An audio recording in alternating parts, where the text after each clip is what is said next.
Hello and welcome to Enchantment of Eternity's Top 20 TV shows or TV seasons of the decade. So I could not limit it to just 10 shows. I had to do 20 shows. In fact, in a way, I'm going to do 30. I'm going to cheat a bit. Because, hey, it's the entire decade, so there's a lot of shows to go over. Now, I know that technically the decade doesn't actually start till 2021, but get out of here, nerds, with that. Your facts. Nobody cares about your facts. Just to be cool and to be dumb, I am going to count the decade as 2010 through 2019 because they all start with a 1. Anyway, I don't know. I'm a simpleton. But that's what I'm going to do because I can't wait a freaking year to do this. I'm going to do it now. Do it now! And I'm going to count down my top 20 favorite TV shows of the past 10 years. Who cares what years it was? But anyway, so this is how it's going to work. I want to count down the top 10 seasons of television, not the entire show. So I'm going to take a show that I love, and I'm going to pick one season, and I'm going to rate that against the other seasons of television. Now, I decided to do this for several reasons. First off, there's some shows that aired a little bit in the previous decade, and there are some shows that aired a little bit in this decade that will continue on to the next decade, so it's hard to judge like part of the show, or do I take part of that other decade and put in that show. But if I just pick one season of television that had to air in this decade, then that's a bit easier. Also, there's certain shows like Game of Thrones, excuse me, where if I look at the entirety of the show, there's a couple really bad years that weigh the whole thing down that will affect where it goes. Whereas on the other hand, if I just take one great season and just look at that one season and ignore everything else, then I'll be judging just that great season rather than those other seasons that may not have been as good. So basically, yeah. So I take what's my favorite show, and then I pick a season. What was the best season that aired in this decade? And I go with that season. So how's it rate against the other seasons that I chose? Now, also, if a season started in 2009 but carried on to 2010, I will include that because it was in 2010. But if it started in 2019 and carried on to 2020, well, I can't really count that because I haven't seen it yet. So that would be disqualified. But as long as it aired in this past decade, then that will be included. So as I alluded to, this is top 20, but I'm actually going to start with my number 30, my top 30. But number 30 through 21, I'm just going to name the show and season, and that's it. I will give you no details on why that so happened to be on my list. But once I get into my top 20, I'll start going into a little bit of details, and then when I get to my top 10, I'll get into a bit more details. So sort of rewarding the highest shows. But just so you know my thought process, because there's a lot of great shows.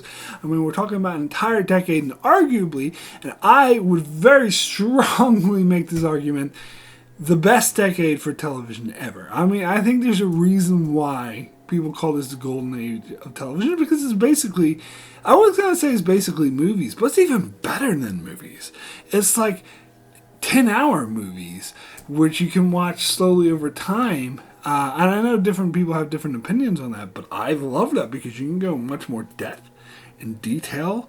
And when you do like a 10-hour, 12-hour, even 30-hour, depending if you count all seasons, movies, whereas in the 90s, 80s, especially 80s and before then, television was just an episodic thing. You tuned in every week and had an adventure, and you can tune in, tune out whenever you like. You always know you're gonna be able to follow this adventure, and that's your jam, that's what you like, nothing wrong with that. But personally, I would say that's an inferior way of storytelling as compared, because there's some episodic TV shows even nowadays, like most of the shows that wear on network television are still episodic.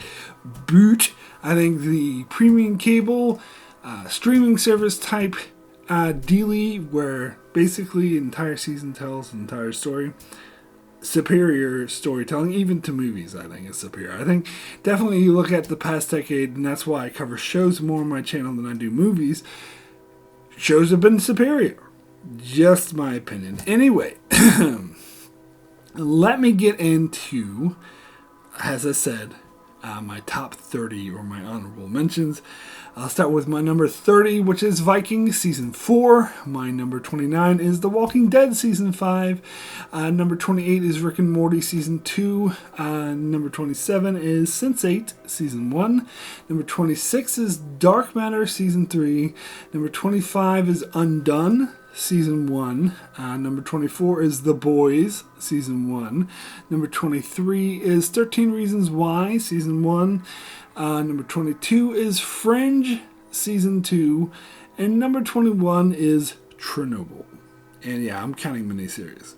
I don't care what anyone says. Anyway, alright, so now I'm going to get a bit more of an explanation. Let's get into my top 20. My number 20 is Westworld Season 2.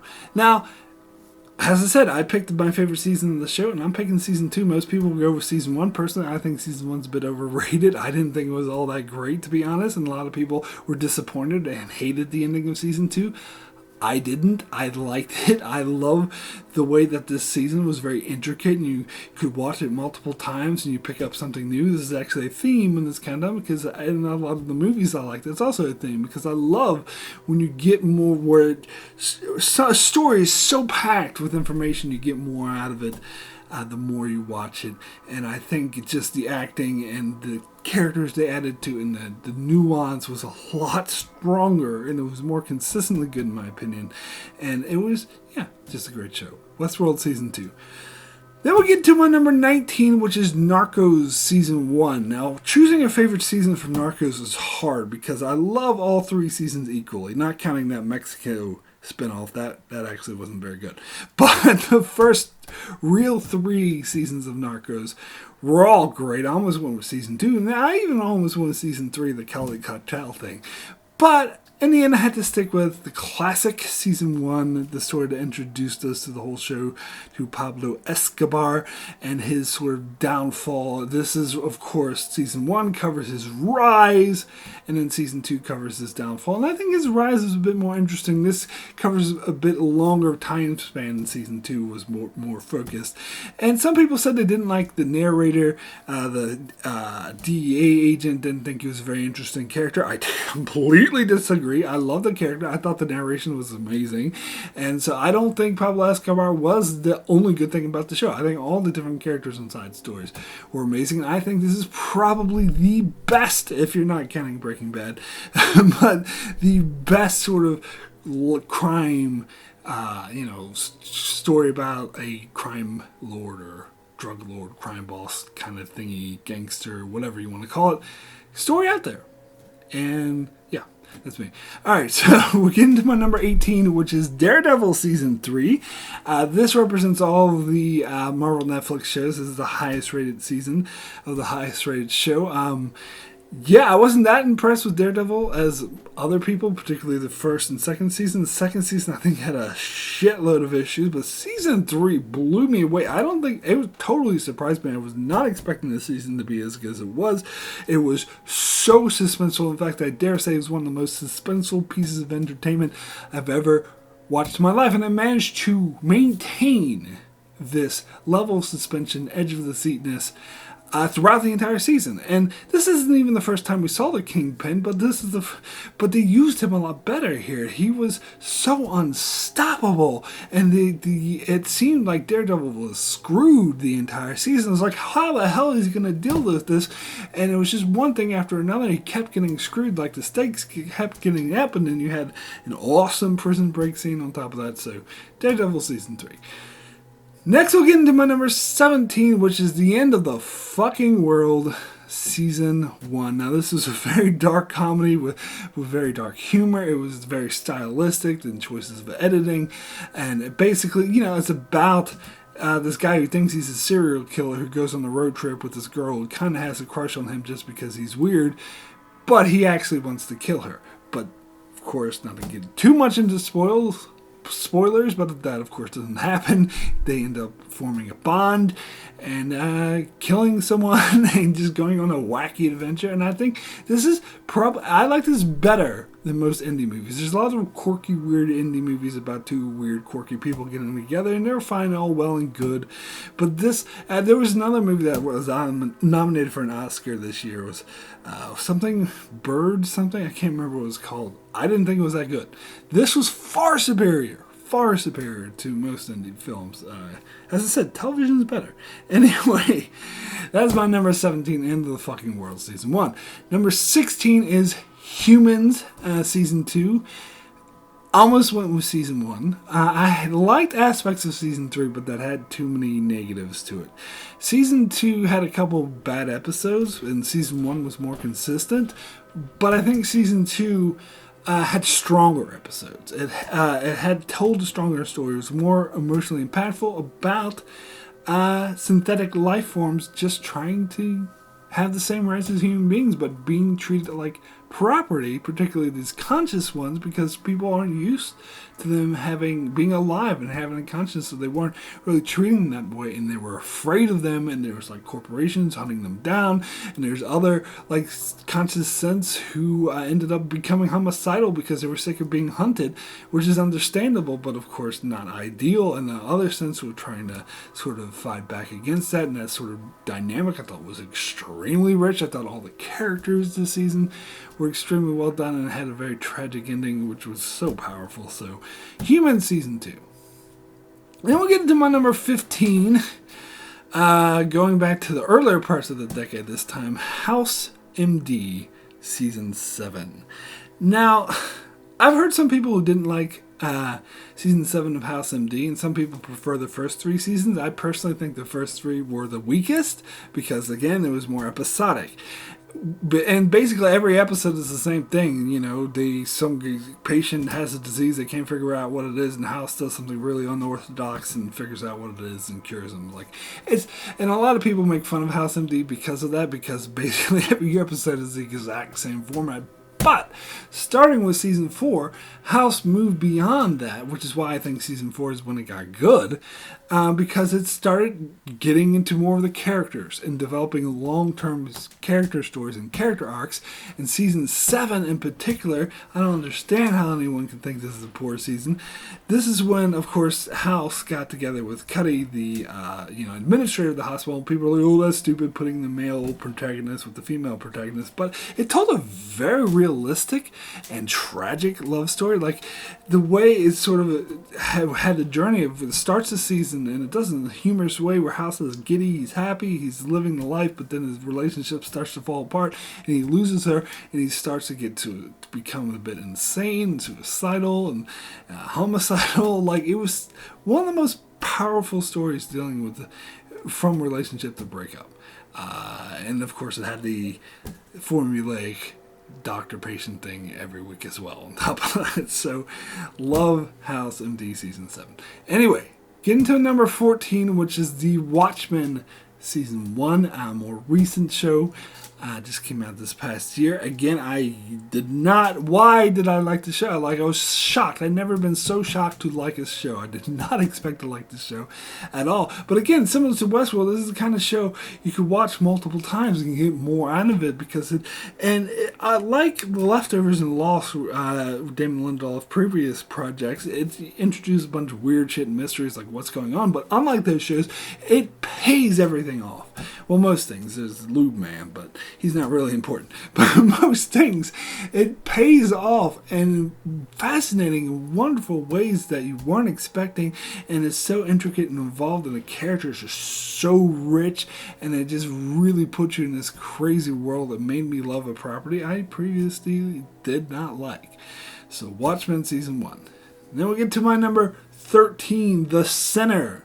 Season 1. The more I think about the show, the more I like it. I didn't like it. I wasn't watching it the year it came out, so it never made it in my previous top 10s. I feel like I haven't really covered it on my channel, so I'll understate how much I love this. And Season 2 was kind of okay. I don't even know if I want to watch Season 3. It should have just been a standalone show, really. It should have just had the one season, because this story stands on its own of rather than a murder mystery of who done it, it's a why done it. A woman goes up and kills the guy on the beach for seemingly no reason, and no one, not even her, knows why the hell she did it, and she's in jail and she can't figure out, she barely even remembers killing him, so she has no idea why she did it. And throughout the season the mystery slowly unravels, and by the end of it, when it's revealed why she actually did it, it was so mind-blowing. It was so powerful. It revolves around a certain song that I still listen to a lot, because the way the show portrayed this song was just so damn powerful. If you've not seen The Sinner yet, I would highly recommend it. Anyway, we'll get into my number 12, Stargate Universe Season 1. And yes, most people would say Season 2 was better than Universe. In fact, most people would say Universe was a crap show. They're wrong. Universe, by far, in my opinion, was the best of the Stargate shows. Now, it got a bad rap. It got canceled early because a lot of Stargate fans didn't like it because it was departure from the usual lighthearted comedic themes of the other two Stargate shows. But I prefer it, personally. I think this is much more involved, much more dramatic. The characters come off as more real, more complex, more intricate. It seems like, rather than just having, oh, we're on the ship together, blah, blah, blah. It's like, it feels like real life people. What they would be like if they were trapped in the ship going off into space. A lot of people say it's like Voyager, Battlestar Galactica, but really it's like Lost. Really, it's like Lost, but set in space. Not Lost in space. But anyway, and first season maybe copied a little bit too much from Lost, but I still loved it a lot. And I still think like that time travel episode was so creepy. It was the best, one of the best horror stories I've ever seen. Like, I do my top 10 horror movies, but because I don't really like horror movies. One of my favorite horror stories is an episode of Stargate Universe that involves time travel and these like spidery thingies that freaking rip people apart. It was just so awesome. Anyway, that's on my number 12. Then we get into my number 11. Speaking of time travel, it is Dark, Season 1, the German show on Netflix, which I just watched this past year, although this Season 1 came out a few years ago. Talk about intricate.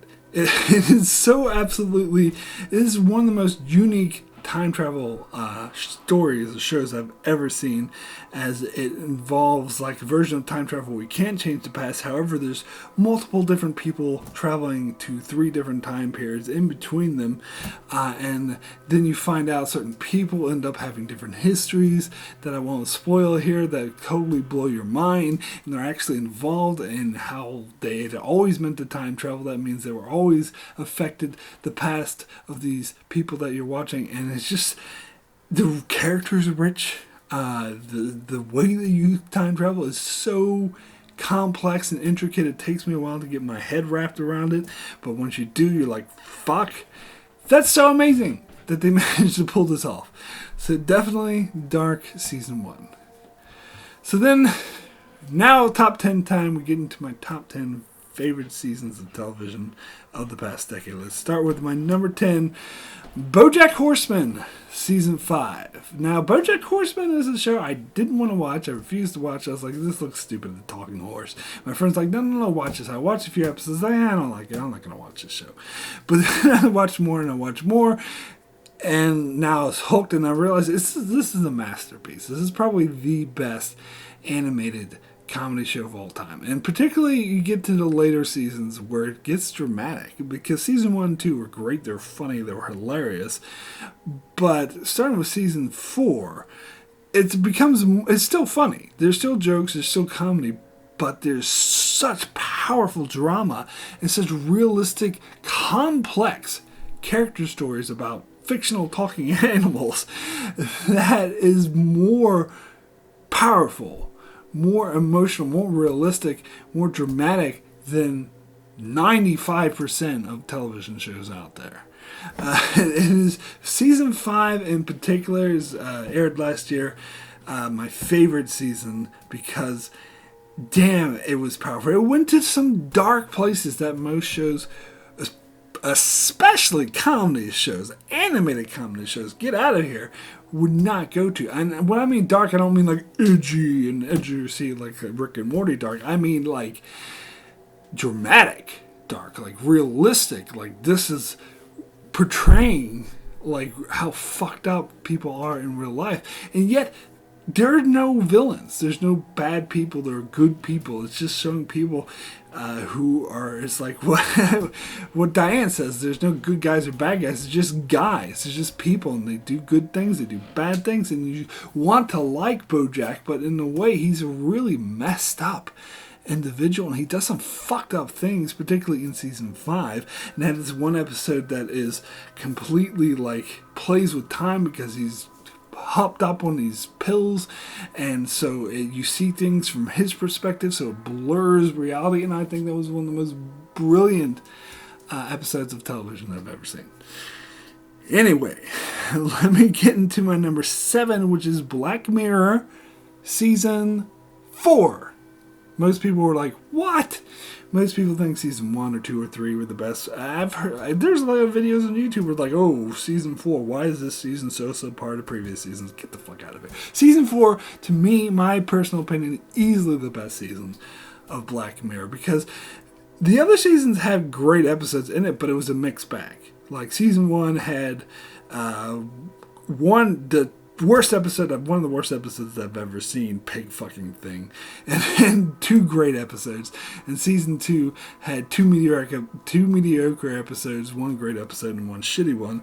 And then season 3 had maybe 2 great episodes, 2 mediocre and 2 shitty. Where season 4, for me, 5 great episodes, 1 mediocre, which is by far the best. Now, most people will say 3 great, 3 bad, but I think they're wrong. And there's a lot of various opinions on which episodes are good or not. But to me, like the crocodile one, which follows the serial killer, or not a serial killer, but she becomes a killer to the point it's just it's a perfect example of sunken cost for me, where one thing just leads to another, where she starts out normal, but she doesn't want to lose her life, but then she does something bad, and then does something worse, and it's just so dark. After watching that episode, I wanted to cry myself to sleep. And you got other episodes that play with science fiction, such as the Star Trek Tribute one, which is really fun, and the dating app one, which is actually kind of fun, and I even like the Metalhead one with the post-apocalyptic metallic robot dogs that go around killing everyone. I thought that was very stylistic. And of course you got the Black Museum episode that has the 3 stories, which I loved. And some stories I liked more than the others, like the doctor one I wasn't that big of a fan of, but the woman whose consciousness was trapped in a toy monkey, like that was fucked up. Great stuff. It's like Tales from the Crypt and Twilight Zone, any of those other shows, but better. I'm sorry, I think it's better. Modern age television, much better. Anyway, Black Mirror season 4. So next we'll get into my number 8 favorite season of the decade, and that is Black Sails season 2, sticking with the black theme. So Pirates, a pirate show that was produced by that guy I absolutely cannot stand. What's his name? Transformer director guy, Michael Bay. Ugh. As soon as I saw his name attached, I was like, why the hell am I watching this show? But don't let that fool you. He doesn't actually have any creative input. It's actually a good show. Particularly season 2. Now, season 1, I thought, yeah, that's okay. It's fine. I'll keep watching season 2. But season 2 blew my fucking mind.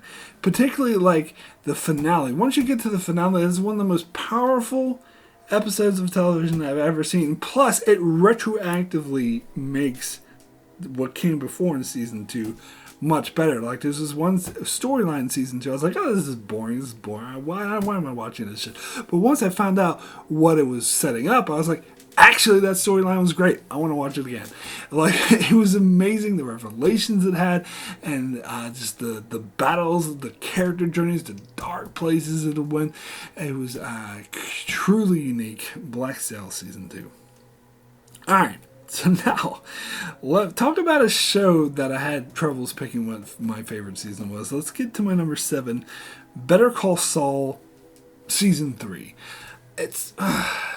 I really can't really pick a season, but I had to. I put my feet to the fire and I'm like, you must pick one. I can't cop out and say seasons 2 through 4 and 1.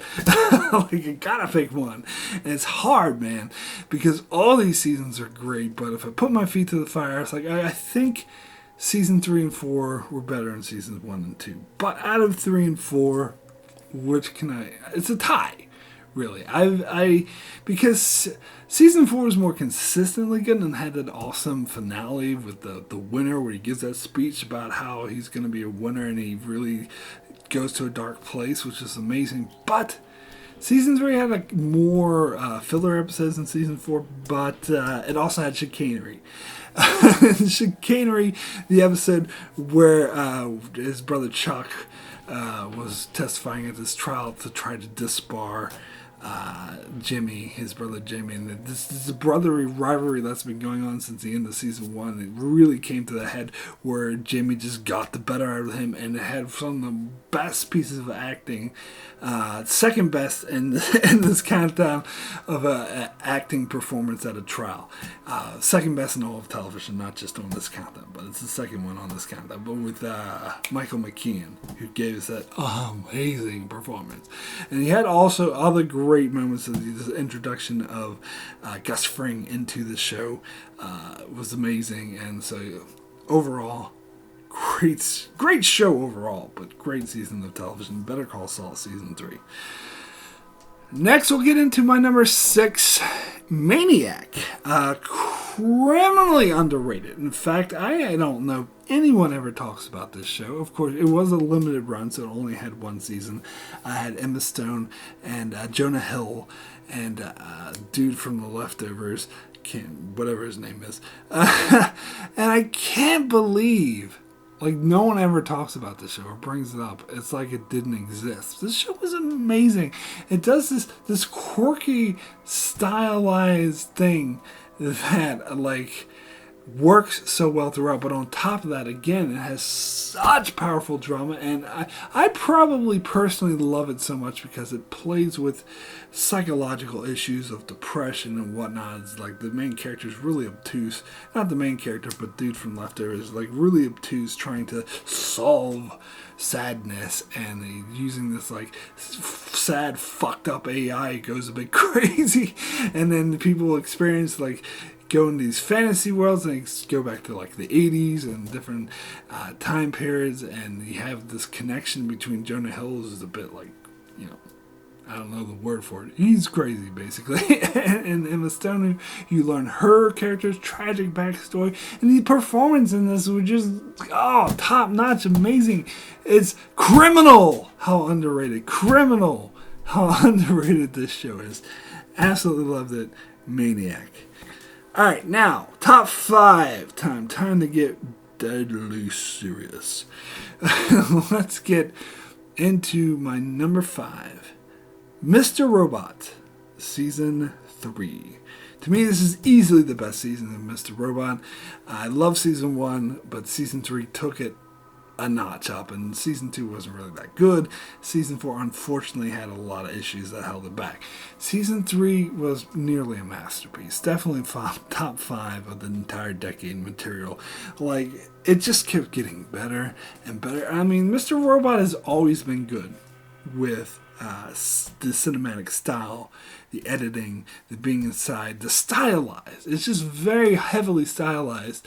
And it's always good, even in season 2 when the story was kind of lacking. The stylized way that the story is told is always great.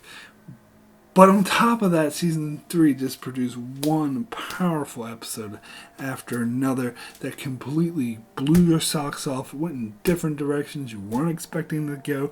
They had a one episode, which is entirely like a one-shot type deal, kind of like Birdman. And it's not that, this is a gimmick, they're just doing the one shot. No, it was used for storytelling purpose. It enhanced this story rather than detracted other, like the whole, let's be silent for an episode. That was a gimmick. Here, this actually enhanced the story and put you inside Elliot's mindset, how intense it ramped up the intensity, and it was just such a beautiful way to tell the story. And then the episode after that, which followed Elliot trying to stop this building from blowing up, and all the different characters and different actors involved in that incident, and had some of the most beautiful editing I've ever seen ever, and just the whole season was amazing. So Mr. Robot Season 3, boom, done.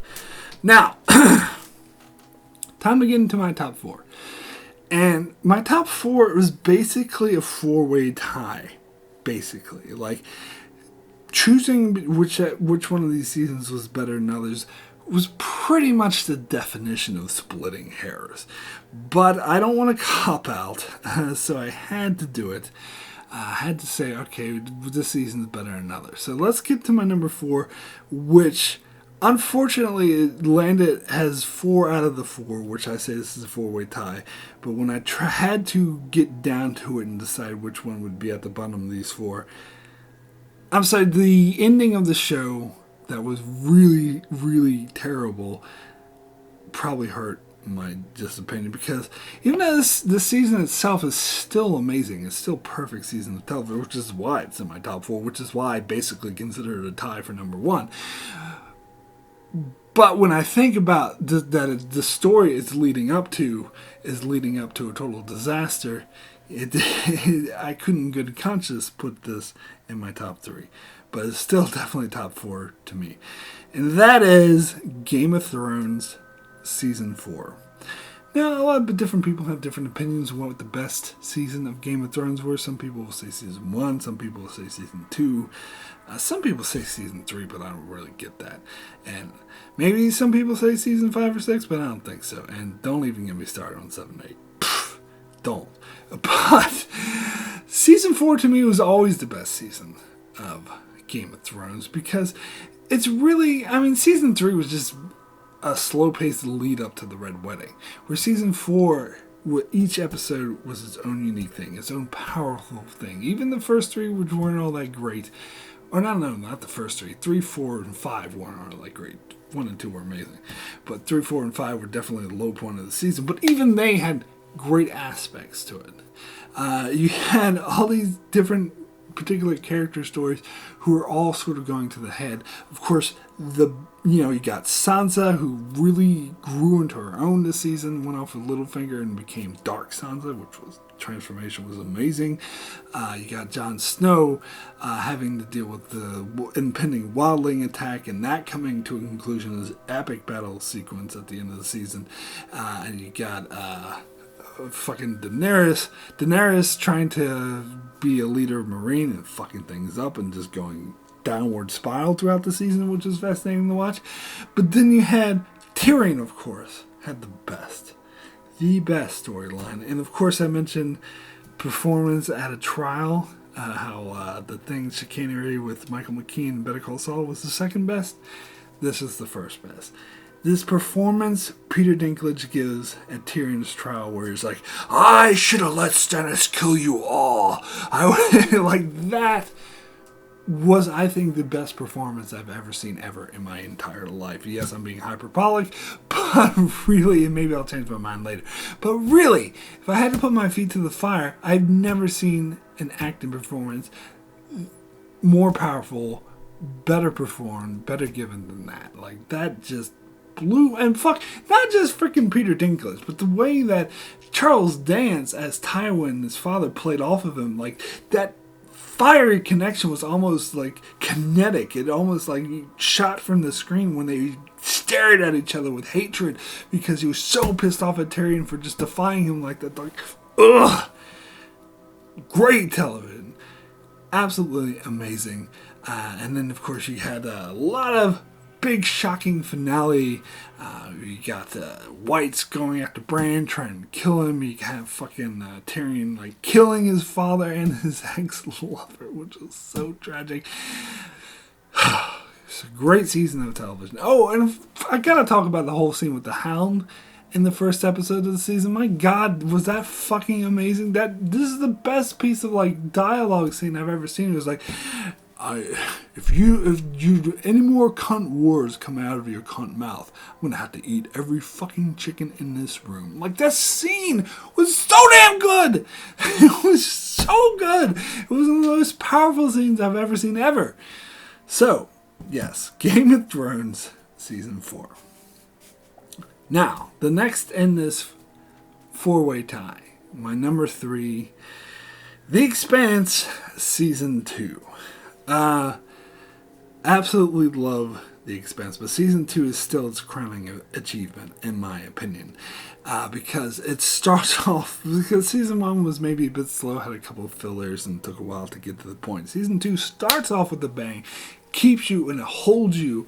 Now, there is kind of a dip off after episode 5 and when they start the second book with episode 6, 7, 8, but even those are still great acting. Even those still have its moments, and then it ramps up again when you get to the end of the season. But episode 5, which was the end of the first book, which dealt with Eros, an asteroid coming to life by this alien substance and ramming really fast, unnaturally fast, unrealistically fast towards Earth when everyone's screwed, and then the main character's holding and having to try to stop this.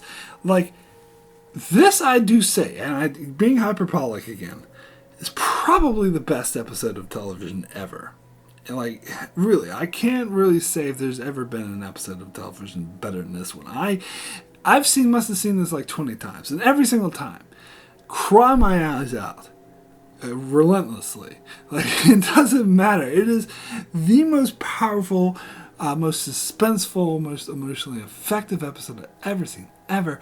But even when you get past that episode, you get this great storyline with Bobby Draper, and it's really exciting where she defects from her nation, her beloved nation that she had such patriotic love for. She ends up defecting because they betrayed her, and she defects to the enemy. And such a powerful scene that really blew my socks off, and it all accumulates. They have so many powerful moments, like Naomi trying to save these Belters' lives, who the other people want to leave for dead because they don't think that the crowd could get in control, but she manages to control. Like, moments like these. Just overall amazing season of television. The Expanse season 2. And it's so hard to put other seasons above that because I love that season so much. As I said, 4-way tie. But Feet to the Fire, I had to say my number 2, second favorite season of the decade, is The Leftovers season 2. Leftovers season 1 was good. I liked it, enjoyed it. Good season of television. Season 2 blew my fucking mind. It had, again, it's kind of like The Watchmen, had no business being as good as it was. I couldn't believe just how relentless this season was. And it's really a strong character story, but it went into very risky directions, and it started doing stuff that for a show that was pretty straightforward started going to pretty supernatural directions, dealing with the afterlife and whatnot. But the way he did it was so metaphorical, and it really drove home. It focused on the character story of Kevin Garvey, a man whose life, his family is falling apart, and the only thing he wanted was to get his family back together. In a unique way, it portrayed this journey that accumulated into the scene where he's singing a song at a karaoke bar, which was, you would think that, oh my god, this is boring watching this guy sing it, but it was amazing. It was one of the best scenes I've ever seen ever. This whole season was just the acting. Carrie Coon's one of the best actors ever. Don't let anyone tell you otherwise. Just the acting, the way the story was run. So powerful. I mean, I like season 3 as well. Season 3 had a lot of powerful episodes, but the ending wasn't quite as powerful. The ending here was blew my fucking mind. The Leftovers season 2. So now let me get to my number 1 favorite episode of the decade, and I have to go with Breaking Bad season 5. Yeah, I do. I said before this is the best season of all time, and it probably is. I mean, some people say the first half of the season, because they aired it in 2 halves, the first half wasn't as strong, they say they hold it back, and I will grant you. first half of the season wasn't quite as strong as the second half, but it was still good. It was still great. It was still top notch. It was still like better than almost every other season of. Even if you take that first half of season 5, forget about the second half.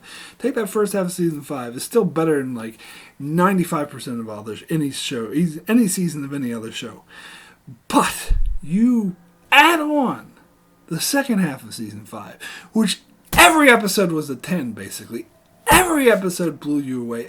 Every single episode was so powerful. Amazing acting, amazing drama that blew your socks off. Every single of these 8 episodes was top quality.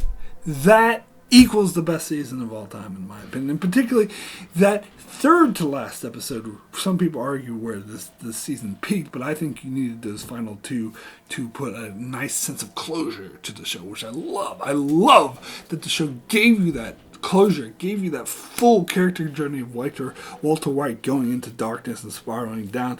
You needed those last 2 episodes, but that third to last episode, nothing was more shocking. Nothing was more powerful. Nothing was more acted. Nothing was more well written. Nothing was more well put together than Ozymandias, the third to last episode of Breaking Bad. And I still maintain that Breaking Bad has, if not the best, one of the best season finales of all time. I mean, it's somewhat debatable. There's a couple others that come close, which it's hard to say, but this is how you do a season. This is how you end a fucking show. A lot of shows get it wrong. A lot of people say it's so hard to end the show. They managed to do it. I mean, this whole season is just... It is... I mean, to say this is the best final season of any show ever is an understatement. No show has come even close to having a final season that is as good as this. So anyway... Number 1 episode, or number 1 season of the decade. Breaking Bad, season 5. So that is it for my top 20 favorite shows of the past decade. Thank you so much for watching. Be sure to check out my channel as I cover many other shows like The Expanse, Star Trek, and more. So be sure to subscribe so you can keep up with all of that. And thanks a lot for watching.